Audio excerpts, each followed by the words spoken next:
Memang saya rasa pertama-tama pastinya bursa Indonesia ini cenderungnya mengikuti ya bursa regional.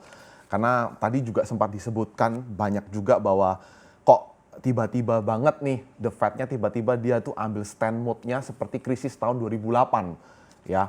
Nah, tapi di sini mungkin banyak investor juga yang tidak menyadari kenapa The Fed melakukan ini gitu. Nah, jadi seperti kenapa The Fed menurunkan suku bunga, ada satu faktor yang perlu kita ketahui, yaitu sebenarnya The Fed ini menyiapkan supaya jalannya fiskal stimulus ini supaya lebih lancar.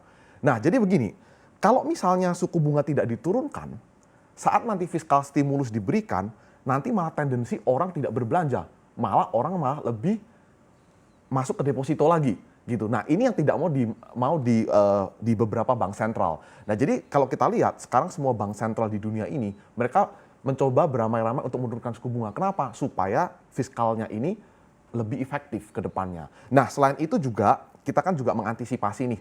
Nanti di Maret kuartal 1 2020 kita mau lihat sebenarnya itu seberapa besar sih efeknya virus corona terhadap perekonomian dunia. Nah, Q1 2020 ini kan orang udah mengantisipasi, waduh ini kira-kira China turun berapa persen ya, terus US turun berapa persen, atau mungkin kita di Indonesia turun berapa persen GDP kita dan lain sebagainya.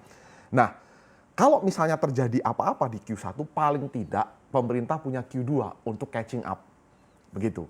Nah, kalau misalnya mereka tidak bisa catching up di Q1 dan Q2, nah ini kalau misalnya 2 kali GDP-nya negatif berturut-turut, ini kan bisa dikatakan sebagai tanda-tanda technical recession.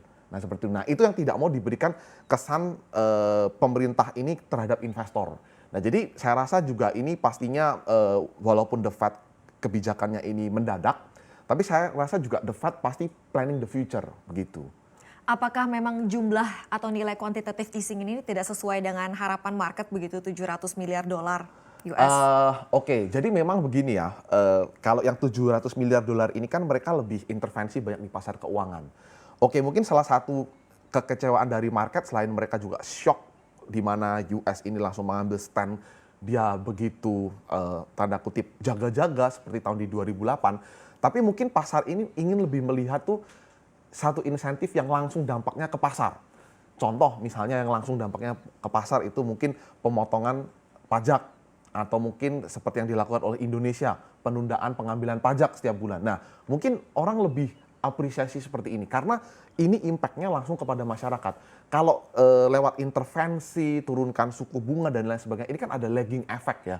Jadi nggak langsung bisa terlihat di pasar begitu sih, dari real sektornya nggak bisa langsung terlihat di pasar gitu. Jadi ada elemen di situ tapi juga bercampur juga dengan yang tadi mereka shock gitu karena The Fed-nya sendiri langsung mengambil stand langsung defensif mencoba bagaimana tidak terjadi seperti tahun 2008 begitu. Iya, kita semua menghadapi situasi pasar seperti ini semuanya serba meraba-raba. Kita ada yang mengatakan ini lebih buruk dari tahun 2008. Iya. Ada juga mengatakan ini berbeda dari tahun 2008. Betul. Seperti apa Anda melihat pasar saat ini? Nah, jadi kalau pasar ini kan selalu dipenuhi dua ya, sentimen sama realita. Ya. Sometimes yang kita expect itu tidak seburuk yang diperkirakan. Oke. Nah, makanya GDP kuartal 1 atau data keuangan di kuartal 1 2020 ini kita tuh bisa melihat ini sebagai satu pit stop pertama nih yang akan dilihat oleh investor, bahkan pemerintah semua negara ya.